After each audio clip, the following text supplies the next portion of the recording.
Kia ora and welcome to Business Your Way. I'm Sandra Julian, your host and business transformation coach. This podcast is your go-to for strategies and mindset shifts to grow and scale your service-based business. No more constant hustling, just unstoppable, scalable growth with a soul-aligned essence. Join me in each episode as we uncover the secrets behind successful businesses and provide actionable insights. Let's transform your business your way and unlock the growth that you've been dreaming of. Alrighty, let's dive into this episode. Well, kia ora, Katie. Ngā mihi kia koe e hoa. Thank you so much for accepting the invitation to come and have a kōrero on the podcast. I've been really looking forward to having this conversation with you. Lots to talk about. But to get us started, I'd love if you could introduce yourself to our listeners. Kia ora, Sandra. It's really nice to be here and I appreciate the invite to come and kōrero with you and your listeners. Ko Katie Brown tōku ingoa, he uri tēnei no raukawa no Ngāti Whātua. I'm Katie. I have whakapapa to Ngāti Raukawa in Waikato and Ngāti Whātua in Kaipara. I grew up in the South Island in Timaru.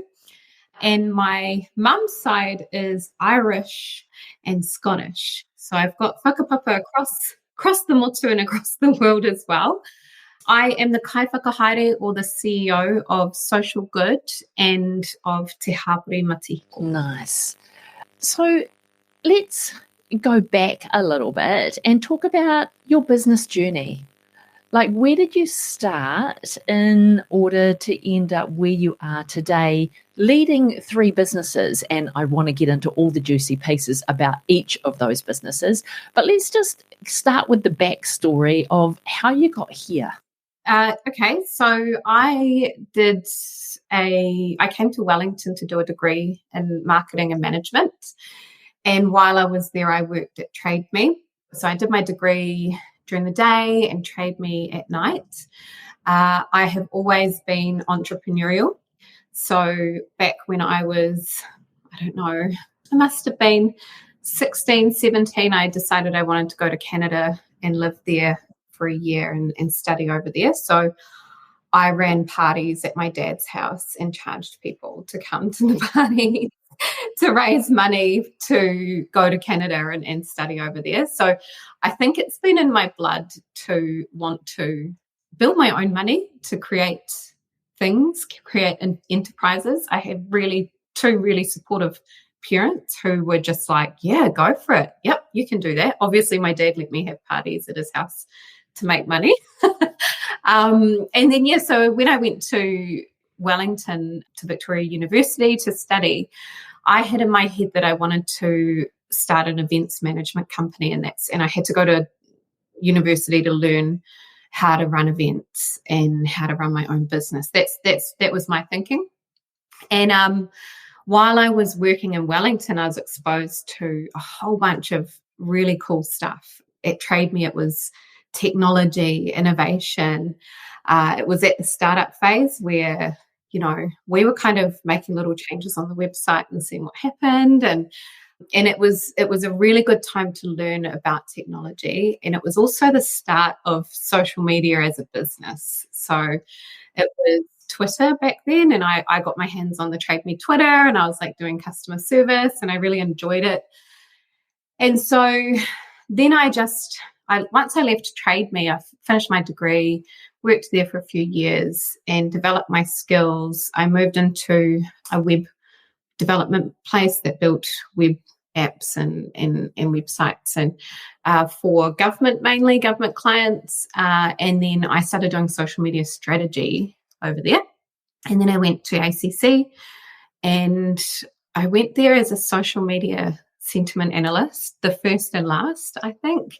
It was a new role and I managed to write myself out of that role when I said, I don't think you need a social media sentiment analyst. I think you need a social media team and I think I should lead it. And so I wrote a little business case and they trusted me. So I got to build that team there. It gradually became the digital content team.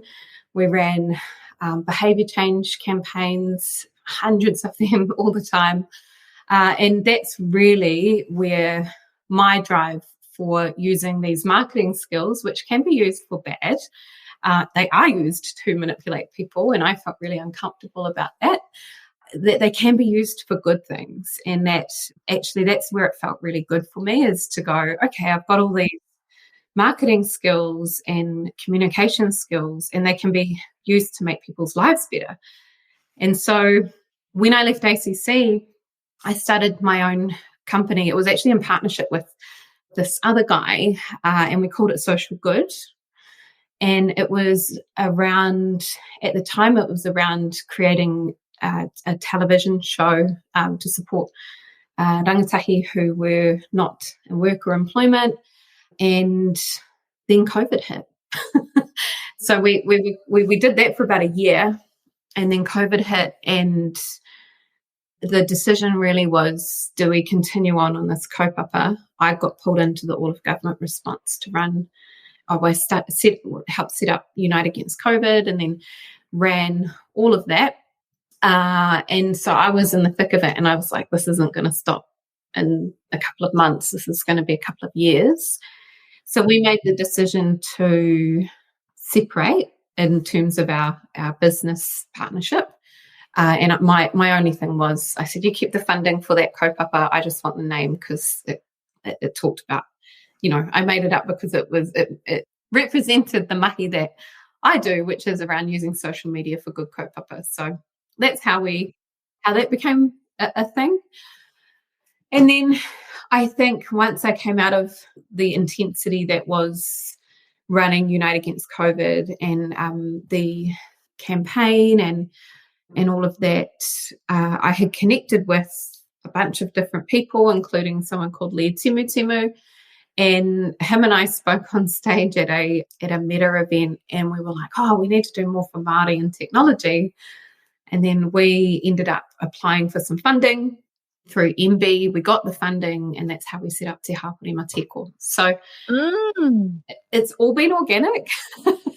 It's been rolling into these things and seeing opportunities and being like, cool, I can add my mātauranga there. So that's how I ended up where I am now. Just really following the intuition, following the path that was laid in front, and every opportunity just opening the door and seeing what was on the other side. That's it. Love that. So tell me a little bit about like Social Good. So its original intent was to deliver programs for rangatahi, and now you've split from that partnership. What does Social Good as an organisation or as a business, what does that currently do? Yeah, so Social Good in its new form is using social media and digital channels for good kaupapa. So we're either helping organisations run campaigns, deliver their communications on social media, train their teams to use social media in a powerful way. So that's where that's a sweet spot that we've found in terms of where our heart is, but also where our superpowers are. So I really love helping organizations use social media properly. It really grates on me sometimes where I'm like, oh, I wish they did a better job and I want to help them. And so we do lots of training for that exact reason, is so that we can empower people and offer people a more cost-effective way of running their socials. And so do you offer your services in like an agency, so they completely outsource their social media to you? Or what does that look like, in terms of how you offer your services? Yeah, we usually work in partnership with organisations, because I'm a big believer of empowering organisations and their kaimahi to do the work after we've gone. I think where a lot of agencies are great, and especially the big ones, but they're running ad campaigns. And so once the ad campaign's over, the team are just back to, or the organisation's just back to the same level of expertise, the same level of content coming out. So for us, we've done a good job if the team are empowered to do really good work once the campaign's over. So quite often we will set them up with a campaign. We'll work with them over a couple of months, run the campaign, but at the same time, run training for them and get all of their, I guess, social media hygiene up in order. So all of the good stuff upgraded, everything, all of their systems running really well. And then we can walk away and know really confidently that they're equipped to continue to deliver to this new community. And so are your campaigns that you're working with, are you looking at helping them with their organic delivery, or is it more paid marketing where they bring you in? Both. I think usually the trigger for people is that they have a campaign that they want to get out. But, I am a big believer in the power of good organic content as well. LinkedIn, for example, you don't get much bang for your buck if you pay for people to see your things. But if you build really good engagement and connections on LinkedIn, then you're going to get a really good result. So there's a balance between the paid and the unpaid or organic, but both are given to the organizations that we work with. And are you do you lean towards one kind of social media channel, or are you working across all the social media channels? We work across all of them. I'm the first to say I am an aging millennial, and so I am not going to be creating TikToks for our clients, but we have a couple of Zoomers working for us. So the Zoomers know how to create TikToks and what's trending and that sort of thing. So we'll go wherever our clients' audience are. And so obviously Meta has dominated in Aotearoa, but that said, there's real value in having a YouTube strategy. There's real value in connecting on TikTok if that's where your people are. So for us, the first step is really understanding where is your audience, who are they, and what kind of stuff do they like looking at, and how can we help you deliver that? Yeah. Where are your people? That's the best one. Great. So what does your team look like? I'm intrigued. Do you run a team that sizes up and sizes down with the campaigns that you're engaged to deliver? Are you an employer or are you a contract? What does that look like inside your organization? Yeah, so I think it's helpful to have two companies that I'm running, because what it's meant is that everybody's skilled with both organizations. So I've got a completely remote team. We've got 4 people working remote at the moment. So I've got someone in Kaikoura, someone in Ōtepoti, someone in Tamaki Makaurau, and someone in Otaki. And so we've got leads on either side. So one social good lead and one Te Hapori Matihiko lead, and then kaimahi or team members that work across both. And so, when we have something big on, like with Te Hapori Matihiko, we have the Matihiko Awards every June. The whole team will scale up and move over that side to work on that, because it's all encompassing. And then we've had a couple of big campaigns recently with social good, so the team will come over in total. Ideally, I probably need another 1 or 2 team members, but that's the beauty of working in this environment at the moment. There's not a lot of contracts that are sure, are confirmed. It's a lot harder than in previous years. So we just work with the team that we've got. And then if we get a big contract, then we can hire in the expertise to talk us for that. Beautiful. So let's talk about that next organisation. So Te Hapori o Matihiko, how did that come about? How did that get added into your mix? Yes, so like I said, Lee and I were speaking at a Facebook event. We were on stage talking about Māori and digital and technology, and both of us said, look, we'd love to contribute more to supporting Māori in digital and technology. And so we applied for fund through MB. We got the funding, and the vision for both of us was, one, we need to find a way of celebrating Māori in digital and tech and shining a light on Māori doing amazing stuff in this space in a Māori way. And at the time, there was only one big awards, and it was the one award was the Māori Business of the Year, which focused a lot on the money that was made. And for us, it's often about contribution and impact rather than just the pūtea. So for us, we wanted to create awards that felt very Māori, but also allowed some of the unsung heroes who contribute in different ways to be celebrated. So like the kaiawhina, that could be the project manager or the person, your team admin person that just keeps everything rolling. We've had amazing kaiawhina who have been nominated and have won. So we have the Matihiko Awards, and Māori Awards to celebrate Māori in digital and tech. And then Te Hapori Matihiko literally means the Māori, the digital community. And so that is intended to bring Māori and supporters of Māori together to see all the different work that's happening, figure out ways that we can work together, but also support each other. We did a little bit of research before setting up Te Hapori Matihiko, and one of the things that was very clear was that there's a lot of Māori who were working in these spaces who were disconnected from their Māori side. They were still, rediscovering, maybe starting on their reo journey, and they didn't feel very supported within their organisations that they were working in to be Māori.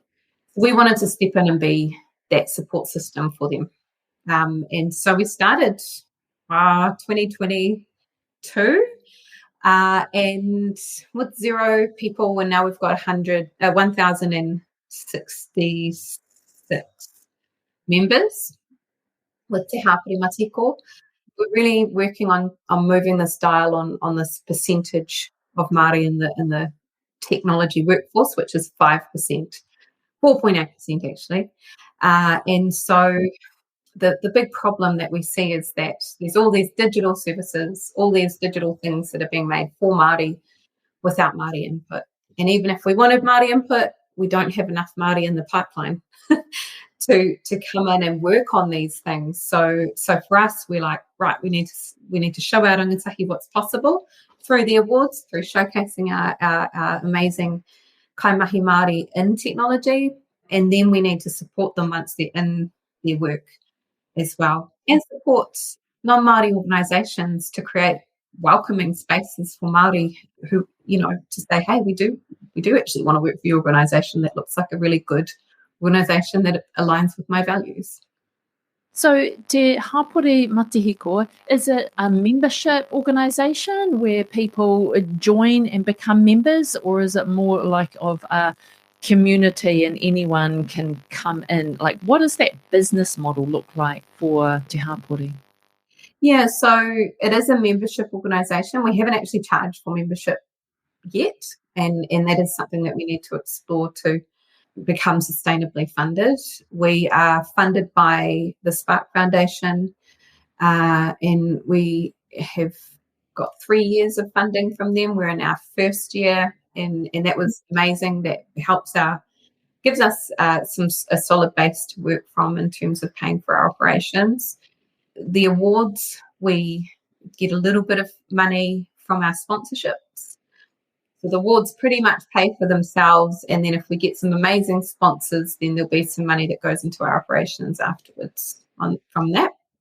And then we're a delivery engine, so if there's any kaupapa that connect with Māori and technology, we've got the team who can write the reports, do the research, write the policy, and deliver whatever needs to be delivered. So there's a few ways of us being funded. We welcome anybody in. So we run monthly mātauranga sessions. People register, they join our community, and we'll always be free for rangatahi and people who don't have work. So that's how that business model works.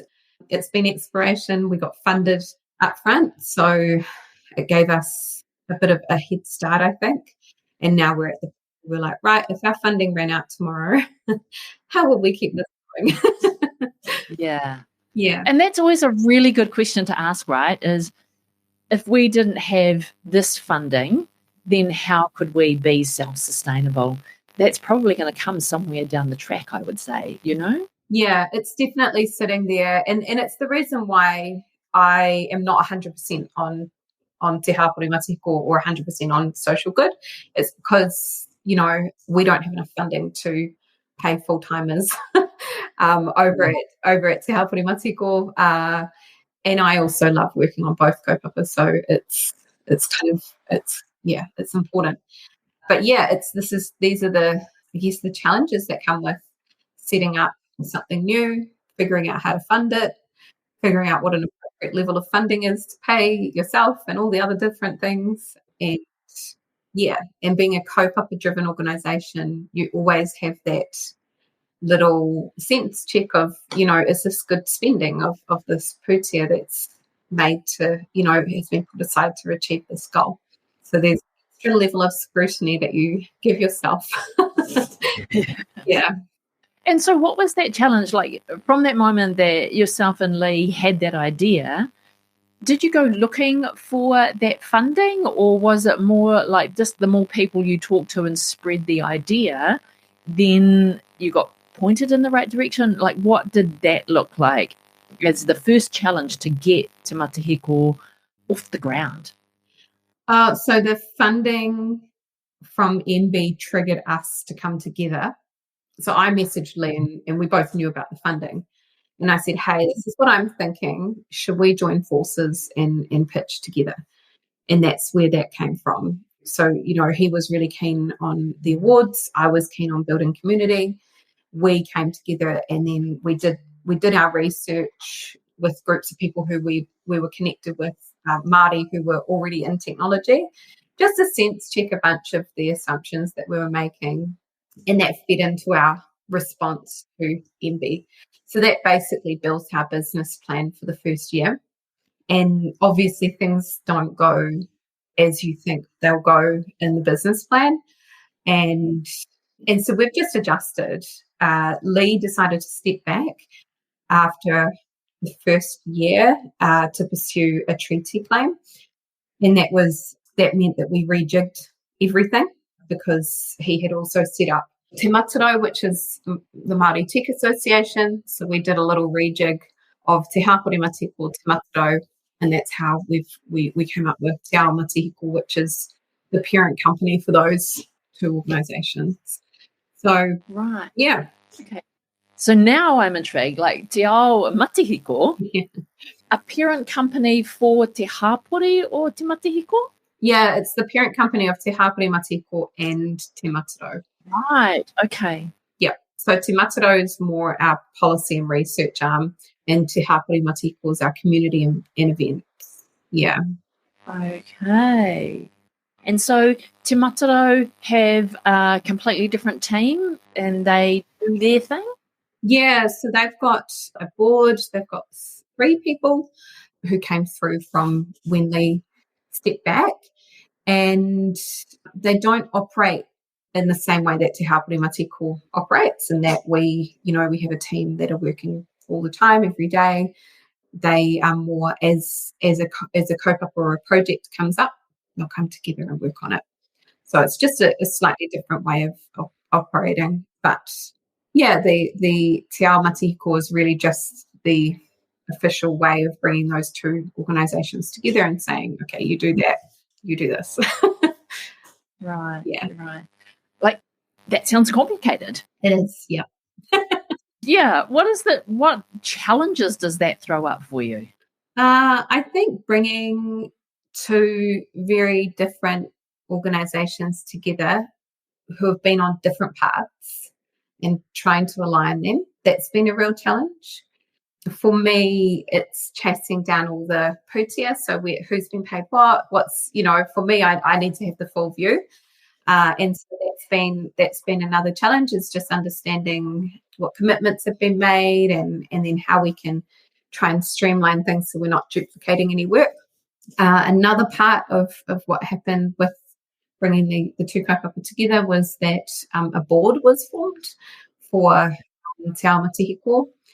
A big driver for the board is that we're being trusted with all this money from funding organisations, and so the board having oversight over our operations gives a level of security to the funding partners that it's not just Katie's decisions.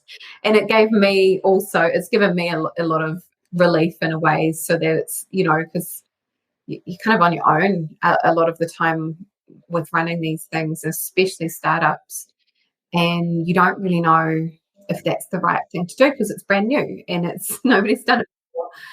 And so I guess having this board of people who are big contributors in all of their fields, having oversight has given me a layer of security. It's also been a challenge to then, I've been on my own thing. I just have done whatever I felt was right. And then you have to adjust and be like, okay, I'm doing this. What do you guys think? Yeah. So it is a really different way of operating. So in one sense, over in social good, you are like deciding on the direction and taking on work that you want and saying no to work that's like doesn't fall within what you deem to, be where you want to go or what you want to work on. And yet in this other organisation, in Te Ao Matihiko, you've got work that's coming in where now you're answering to a board, or you're taking your ideas to a board and maybe having them shot down or blown up, or, it's, two quite different ways of working. How are you managing that? Yeah, I think it is a real challenge. I have to say, having an all Māori board is very different to having other boards because I've never felt that they've shot down anything. That it's more just been exploration and deciding on, what our strategic direction is and that sort of thing. I've still got pretty much full reign, but I think it's just that when you have a board, you do have a bit more accountability, and so that's the big difference. Whereas social good, I just make decisions based on how I feel. Yeah, because that's what we get to do as business owners. Like, we get to decide things that based on how we're feeling, or what the direction is that we want to go in, or whether that's a piece of work that we want to take on board. Yeah, but working with a board brings like lots of different views to the table, and are really risk averse. Some are really like no barrier to risk, and they're all in. So it's, managing the multiple personalities. How are you finding that? Yeah, it was definitely a lot to get used to.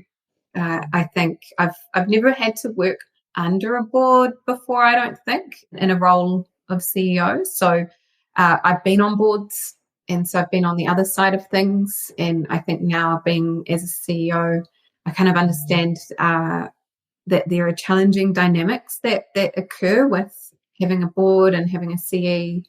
And I think, I do really like the fact that it's a very Māori thing to wānanga on things. And it's really good for me to have a really wide view of the community that we're serving, or the communities that we're serving. So, I am just one wahine Māori that has whakapapa to Raukawa and Ngāti Whātua.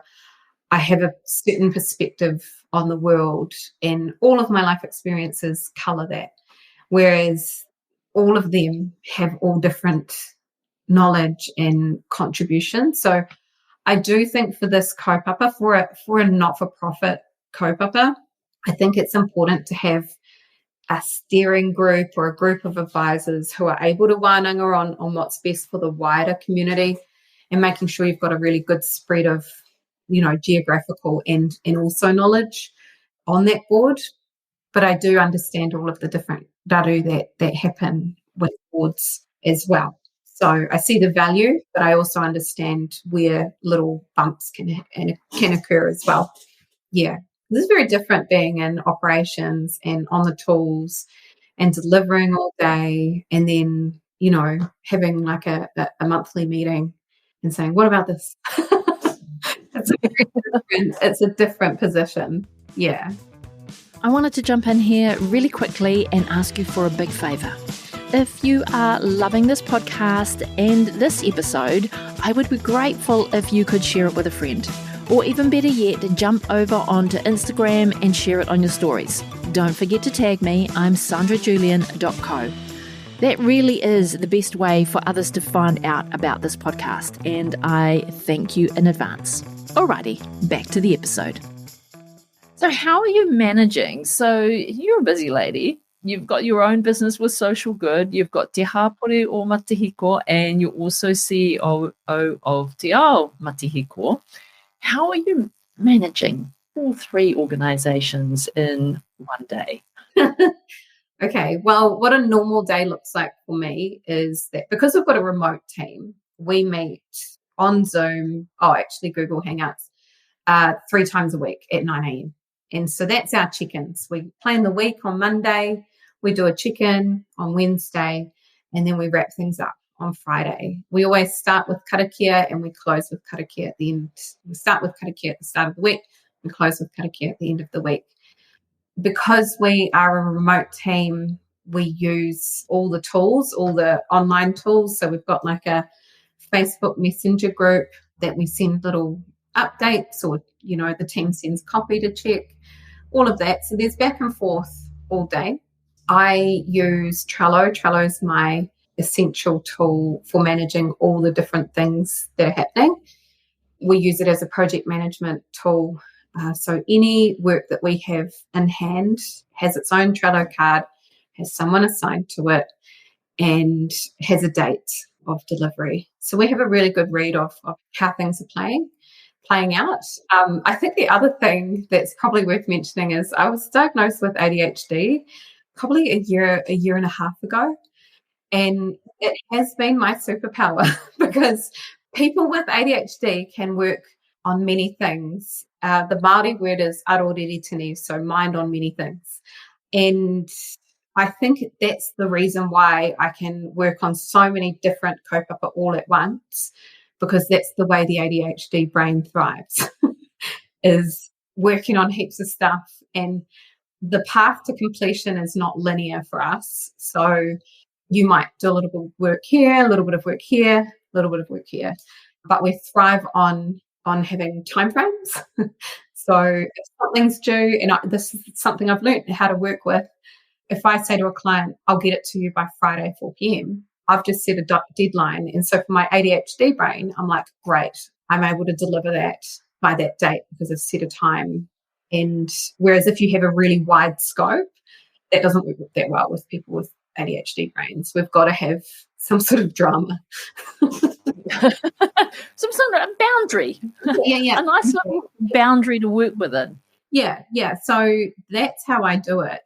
And then I think the other thing that you probably mentioned is that I'm hapu. So I haven't been able to take my ADHD medication. So I've just had to lean on all the tools that I've been using throughout my whole life before being diagnosed with ADHD, rather than having the medication. But the medication is a dream. When you have it, it's incredible. Right. Yeah. So explain the difference to me. Katie before being diagnosed, just doing all of the things on the go constantly, versus Katie now being diagnosed and has some medication to go with that diagnosis. Explain the difference to me and what that looks like and what the impact on your life has been. I think the main impact is having a name for the way that I am and the way that I operate. And when you have a name, you don't beat yourself up about the way that your brain operates. And I think throughout my whole life, I'll be like, why do I approach it this way? Or like, why am I getting emotional about this? Or why do I have anxiety about this? And these are all symptoms of ADHD. But now I know, I'm like, it's just the ADHD. It just means I've got lots of pots on the boil. Just pick one pot to tend to right now. And so I've got all these like little tricks, but it's also quite soothing to tell yourself there's nothing wrong with you. It's just you've got, in the book I read, you've got a Lamborghini motor inside a Toyota car. And so your trick as someone who is not medicated is to learn how to put the brakes on the Lamborghini so that it works with this Toyota that you've got it within. And so, I go to the gym every morning. I do balance exercises, which helps activate the prefrontal cortex and the parts of my brain that I need to be firing. I do all my work in the morning. So anything hard and difficult, I do it in the morning. And then I do time blocking. So I'll set an alarm on my phone. I'll say, right, an hour and a half solid work on this, put the phone in another room, and then just focus on that one thing. When you have medication, though, you don't need to have all those tools as such. So I think most ADHD people will say they've got lots of different talk tracks happening in their brain all at once, all little challenges, all little things, and it might not be unsettling, but they're just all things that are simmering, like, oh, I've got to go pick up that prescription. I should reply to that guy, da da da. And so they're kind of like just little things simmering, and that's why you kind of, a lot of people with ADHD undiagnosed have anxiety because they don't realize it's just all the plots boiling. When you take the medication, you have hyperfocus.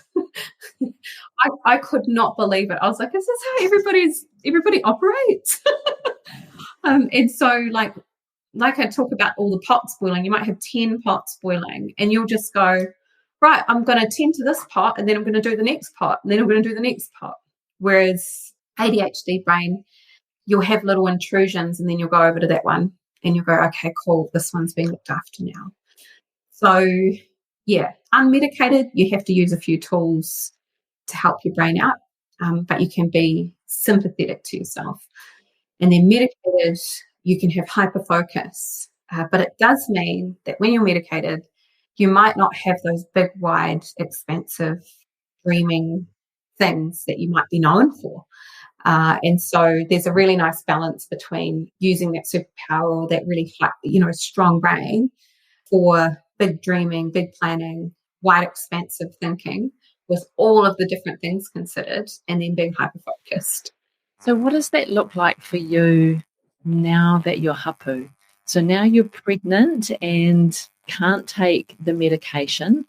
How have you had to adjust? Because I would say that, and this is my assumption, that there's been a lot of learning between the diagnosis and the non-medication and the medication, and you've probably got a whole lot more tools in your belt than you did maybe 2 years ago.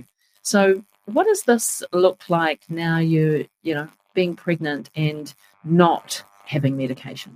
Yeah, it was so bittersweet because I had maybe 6 months of medication before I became hapu, and the doctor said, you've lasted all your life without the medication, like just don't have it for this 9 months. So I was like, okay, cool. There's conflicting evidence on whether you can or you can't, so I just want to be safe. It's first baby. So having the knowledge means I can organise my day for my brain. And like I said, I get up early, I go to the gym, I do all of those little activation things. I find my brain is really bad if I don't do exercise in the morning. I feel a bit foggy, I might feel a bit scattered. So like on Saturdays, when I don't have to, have that routine, I always feel a bit scattered. And so I think I thrive on routine. So gym, coffee, go do a couple of hours of work, have little reward breaks. That's what that looks like for me. But I think that there's a huge amount of empathy that I have for myself, which I didn't have before. So before I'd be like, why can't I do this? Or why am I hitting this wall all the time and thinking it was something wrong with me? Now I'm just like, okay, you got to rejig this, Katie, because it's not working with your ADHD. You've got to create some sort of way ahead. So I've got all these different little tricks now. Like I've got this thing that I say to myself, which is whatever you're doing, if it's contributing, you're doing one less thing that you had to do before. So like I might go tidy the lounge or fold all the washing or, do other things. I'm like, well, it needed to get done. So I'm doing something, I'm ticking it off, and then I'll just come back and do that piece of work that I had started. And so, yeah, beforehand, I'd get a bit flustered and be like, oh no, which one should I focus on? And now I'm like, you're on this one, finish it, and then come back. Yeah.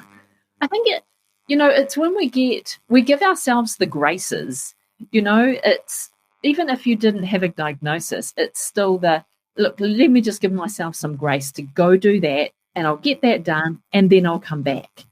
I think a lot of the time we are putting pressure on ourselves because we think we should be doing something. So there's obviously been like a mindset shift with you between how you were functioning before and how you were treating yourself, and that little chatter inside your head, what that was saying to you, and now you're treating yourself with a lot more kindness and a lot more grace and a lot more forgiveness around what you're doing. How's that mindset shift been for you? How has changing that been? Oh, it's been transformative. Like I actually was quite sad when I got my diagnosis because it was like a name to this way that I was for my whole life. And as part of the diagnosis, you have to go back to your school time and your parents have to kind of fill out forms and say what you were like. And there were all the markers. And for women, it's all in our brain. It's a busyness of the mind. For boys, it's more running around and being a bit more physically active. But for us, it's all in our head. And I just thought, oh, I'm just like this person that worries about everything. Like that deeply cares about everything. Like I worry about Gaza. I worry about the rates that we're getting charged. I'm worried about, and these are all just little things. And I was like, I don't know why I care about all this stuff all at the same time. And so having a diagnosis to go, oh, this is just the way your brain is. Like people with ADHD are naturally geared to be more empathetic, to care more about people, to see way more of the world. And these are all beautiful traits. And so, yeah. And so I think it was a real mindset to move to kindness and say, there's nothing wrong with you. It's just, this is just the way your brain works. And heaps of people's brains work like this. And then the trick, and I'm competitive as, like, if I compete with myself at the gym, anything. So if I give myself a little competition, I'm like, okay, how do I put the brakes on this brain? Or like, how do I do this? These are all really ADHD things to have a time bound thing. Like I'll race the dishwasher to get like an hour's worth of house cleaning done while the dishwasher's running. So like I run all these little things that now I know are great ways to work with your ADHD. And then I think that there's a self-doubt thing that just comes with, I don't know if it's being a wahine Māori, ADHD, like I think there's probably a few factors in there, but there's always this like lingering self-doubt, like, should you hold this space? Are you the right person to speak about this? Are you doing the best job? Are you honoring the people that you're serving? Like all of these little competing things. But now I just accept them as like chickens or guiding, guiding things rather than the reality, rather than it being truth. And I've also employed a bunch of that challenging yourself talk tools as well. So when you go, am I the right person? It'll be like, who else would be the right person? So like it's just to try and break those little circuits of self-doubt. So diagnosis has been amazing. I feel really sad that there's a lot of people who have ADHD who have not been diagnosed, who are high performers. And I know that they're struggling. And I've actually talked to a bunch of high performers about it because I'm like, I'm pretty sure you've got it, man. And I just think I think once people have that name for how their brain works, the next challenge is, how do we superpower this? How do we really unleash all that it gives me? Yeah, that's right.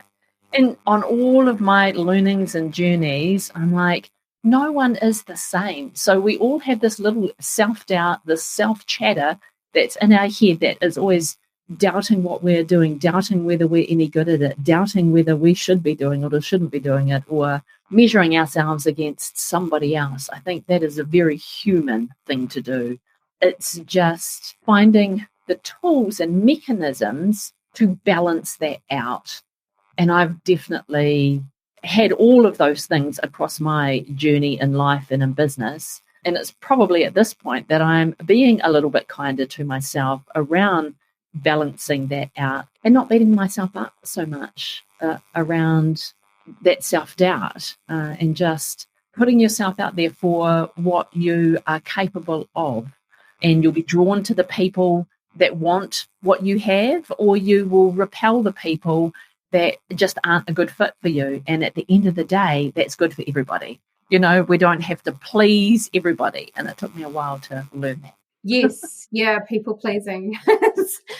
Not everybody's going to be your people. Like, and actually you don't want everybody to be your people. That's been one of the coolest things with defining social good, is saying we only work with kaupapa that's good for people and planet. So we don't get big oil, we don't get big tobacco coming to us, we don't get vaping companies being like, can you help us market ourselves? Because they know that they would have gone onto the website. Hopefully they've not even got into the front door. But I think values alignment is the biggest thing. And so, like you say, if those people are not connecting with your message, catch bye. That's not your people. Yeah, they're not your people, and you don't have to please them, and you don't have to adjust what you do to meet their need. You just have to be kinder to yourself, that what you are doing in the world, it's good. And if it is good for you, then it will be good for somebody else. Yeah. And you'll attract those people. Yeah, absolutely. And if you have your fundamental values really clear, then you're like, well, these are my values. They don't have to be everybody's values, but they're mine. And that's what guides me, Yeah, nice. All right, let's talk about running 3 businesses. Being hapu, that means maternity leave is like fast approaching. What is that going to look like for you? I actually don't know. I've never not worked, Sandra. I've had a job since I was 12. I was doing paper runs since I was 12. So I've always been independent, making my own money, in control of my destiny. And so, so I'm going to take 3 full months off. So that's planned. The beautiful thing is baby is coming at summer. So he's a little boy and he chose a good time to come. So he is coming at summer. And we never really get contracts around November, December, January anyway. And so nobody really kicks off campaigns. So on the social good side, nobody really does a lot over summer, which is great. We can create content and I think we can keep things moving, but it's not as strong a push. It is hard when you're the owner and salesperson as well. So a lot of the contracts or a lot of the mahi that we do is through connections, through networks, and through people being reminded, oh yeah, cool, I'll get in touch with Social Good to help us with this kaupapa. So if I'm not visible, if I'm not doing stuff, then that means the work's not coming in. And for that, I really believe in my team. I've got one kaimahi, Bo, he's in immersion te reo, and he does part-time with us, but he's obviously on school holidays, while I'm off for 3 months. So he's amazing, and I think he can hold things down while I'm away. I will still be able to respond to messages and things as well. I'll probably enjoy that.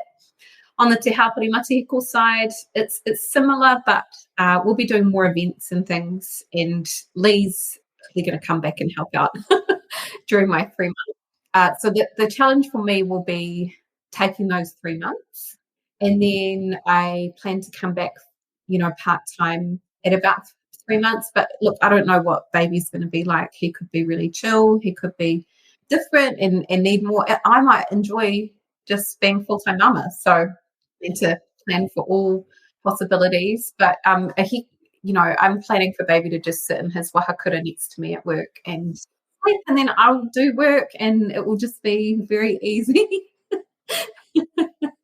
That's what I'm putting out anyway. Yeah. So yes, I have plans, but they're loose plans, and you have to meet baby, have to understand how we're gonna mahi together as well, and then see how it goes. I'm really lucky that I've got a great team of people that I feel really confident in, and that's been a really deliberate hiring strategy, is hiring awesome people who can all stand on their own 2 feet. If you're working remotely, you have to.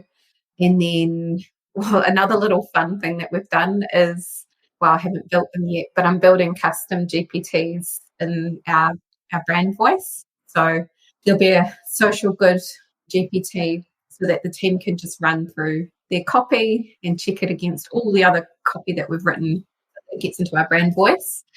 And then the same for Te Hapori Matihiko as well. So just inputting all of our previous content, web content, emails, social media, creating a custom GPT for that, and then they can just enter in, can you reframe this, or can you rewrite this in our voice.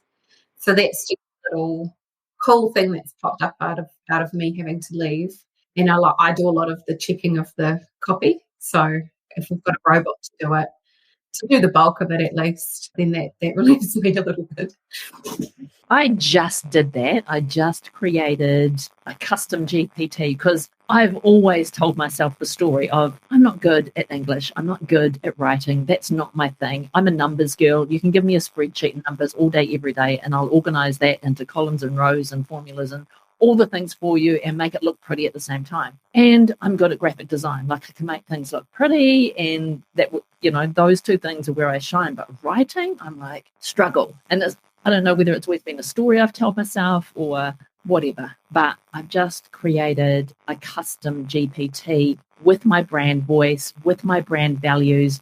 I also put in there the outcomes of my personality tests. So I've done a few kind of personality tests, and I'm like, all right, this is this is my strengths. Yes, I agree with that. And so I put those all into the brand voice and then fed that into the GPT. And I tell you, it is a godsend, especially if I'm in this mindset of just like rah, rah, rah, rah, rah, rah, rah.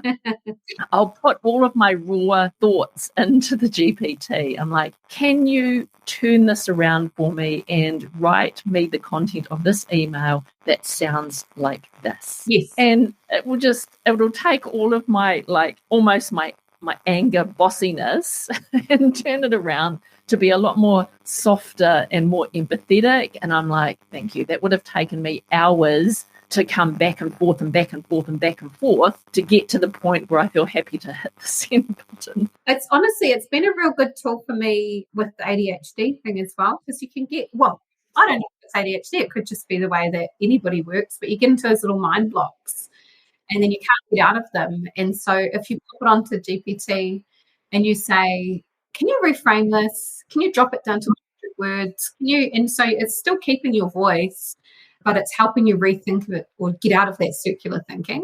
And I think it's such a good co-pilot or tool or assistant to help progress you and also move you into those spaces that you might, you already know your content's great, right? Yeah. And then it's all fed by you. And so it's just a reminder as well, like, hey, you can write, Sandra. Right. Yeah.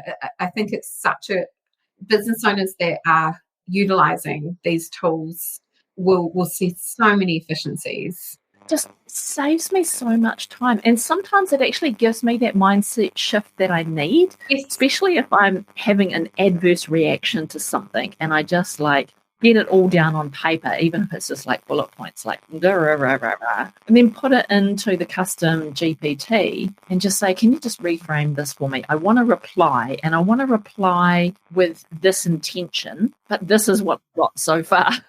And then once it gives it back to me, my mind instantly moves where it would have taken me a good half a day going and doing something else, coming back, stopping, reframing my own thoughts, and that can take me a wee while too to move my mind from one place to the next. So it has definitely helped me be a lot quicker and a lot more efficient, and helps me move my mind into a much better space a lot quicker than I would have otherwise gotten there. So it's been a game changer for me and how I think about how I write in my content, and giving me, it's almost that editor of coming at me with what I really want to say, even though this is all I got right now. Yeah, it's so good.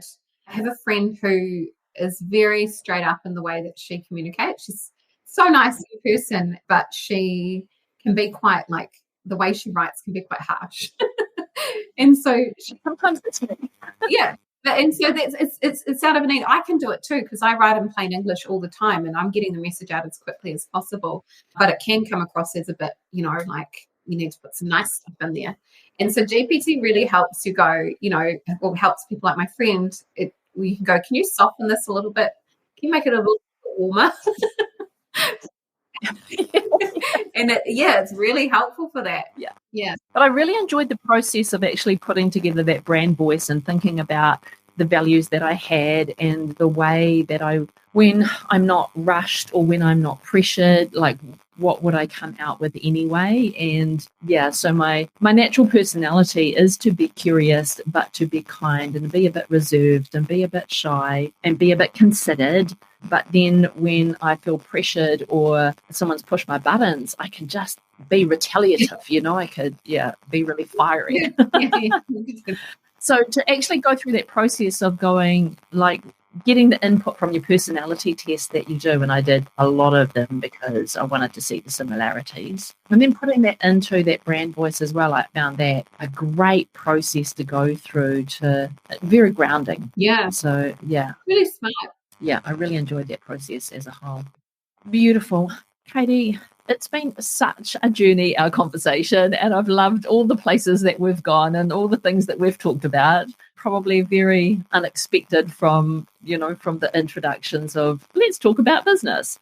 But, business and life is just inseparable for the most part. Yeah. So I've truly enjoyed our conversation, the vulnerability that you've shared and will share with everyone. I think others will resonate with their own personality and their own behaviours through just listening to your story. So thank you so much. Ngā mihi nui kia koe. Oh, kia ora, Sandra. It's been really lovely talking to you. And yes, very unexpected. I didn't know I was going to go in that direction. But hopefully it helps someone listening to go, okay, that's encouraging. And yeah, really, really look forward to having recorded all this. I'm going to put all of the links to all of your websites, all of your social media accounts. I'll put them all into our show notes for today. So if people want to reach out to you and talk about any of, or any of the businesses that we've chatted about that you're involved in, they can reach out and make contact with you. So thank you. Well done. Awesome. Before you go today, I want to thank you for being here and listening all the way to the end. All the links to this week's episode can be found in the show notes, and you can read a full blog of the episode at sandrajulian.co/podcast. If you enjoyed today's episode, make sure you hit that subscribe button and get new episodes as soon as they're released. If you'd like to reach out to me and chat about anything on today's episode or any of the previous episodes on the podcast, then I've got a link in the show notes so you can leave me a voice message or a video message. I really do look forward to hearing from you. Alrighty, have a productive week and I will talk to you again real soon.